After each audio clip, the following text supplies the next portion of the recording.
Hey guys, my name is BluInc and welcome back to the BluGreen Incorporated Zoo. In this episode, we are working on the timber wolf habitat. So the timber wolf habitat, as you can see, goes on the opposite side from the African wild dog habitat, but it's still a part of the Canid Café. So in the next episode, I'll be completing the Canid Café, but for now we're just going to be working on the timber wolf habitat. So, I'm pretty sure everybody knows what a timber wolf is, what a timber wolf looks like, but just in case you don't, I'm gonna put a picture of one up on the screen right now. And now that you know what a timber wolf looks like, let's talk a little bit about them. So, their conservation status is currently least concern, which means that they're definitely not endangered. Their population is estimated to be over 10,000. So, yeah, not endangered at all. Their size is about 2.2 to 2.5 feet tall. They can be 51 to 180 pounds and about 3.9 to 6.6 feet. Their habitat can be in Asia, North America, or Europe, and they can be found in taigas, prairies, forests, tundras, brushlands, grasslands, mountains, and deserts. So they can be found pretty much everywhere that's not tropical, if I'm reading this correctly. So, a wolf pack can have between 3 and 30 individuals, and each pack is led by a monogamous breeding pair. While a lot of people seem to think that the rest of the pack is made up of just other wolves, the body of the pack is actually made up of the alpha's children, the alpha's pups. They're grown pups. So, every pack is really just a family group. So, wolves generally mate for life, and they can have litters of 4 to 6 pups, which reach adulthood after 1 year, but often choose to stay with their pack for longer. And when a wolf splits from its pack to go find its own mate or start its own pack, it can travel up to 550 miles before it finds a new pack, or finds a new mate or forms a new pack.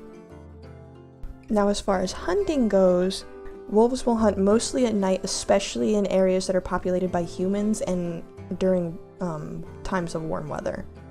And as far as what they hunt, they'll prey on large herbivores like deer, elk, moose, bison, and sheep. Although sometimes they'll eat beavers and hares. And wolves in Canada have even been known to fish for Pacific salmon. And personally, I want to see that happen because that sounds like it'd be really cool to watch. Now, when it comes to predators, wolves don't really have many predators. Their leading cause of death in most areas is humans, which is kind of sad if you think about it, since wolves have been viewed as like horrible pests for the majority of their life, or the majority of their existence. Now, diseases and parasites also affect wolves, so things like distemper, rabies, lice, mange, heartworm, Lyme disease, stuff like that can really harm them.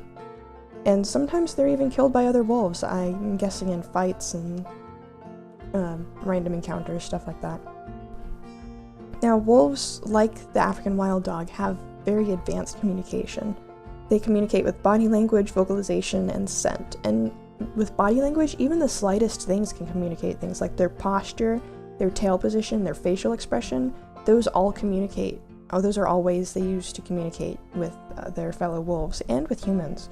And they can bark and growl to send warnings, they'll whimper to be a sign of submission or that they're nursing their pups, and they'll howl as a form of defense, like marking their territory, telling other wolves where they are, and even just for fun. I mean, howling looks like fun, personally.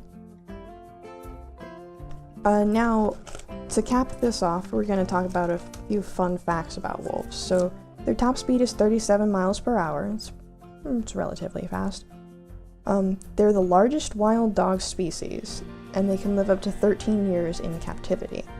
Now, almost all living North American wolves are considered gray wolves or timber wolves, and there's 32 different kinds of gray wolf recognized in North America. And it's a little funny, but it's also a little bit sad that at one point in history, wolves were tried by people and sentenced to death. Like, they were tried in a courtroom. I'm not sure how they got wolves in a courtroom, or if like they were supposed to sign like a proxy act. I don't know how they did that.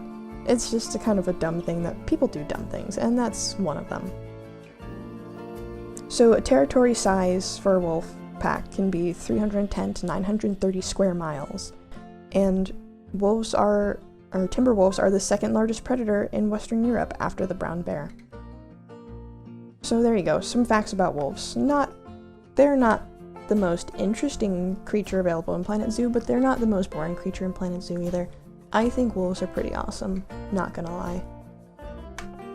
So in the video right now, you can see I'm working on this little rope bridge that goes across the canyon that I built. I think the rope bridge turned out really nicely, considering I didn't really know what rope bridges look like and had to look up a few reference pictures. And even then, I kind of went off the book and made my own thing, and I don't regret that. I think it turned out really well. You probably saw earlier in the video I tried to space the logs far enough apart so that the wolves would be able to fit through them. I really, really wanted the wolves to be able to use this rope bridge. I thought it would be so cool watching them walk across it, but unfortunately they're just not able, like, it doesn't count as traversable area for them, and I'm not sure why. It's wide enough for them to fit across. Maybe it's not thick enough, or I'm not sure how the game's pathfinding works, but that's just the way it is apparently.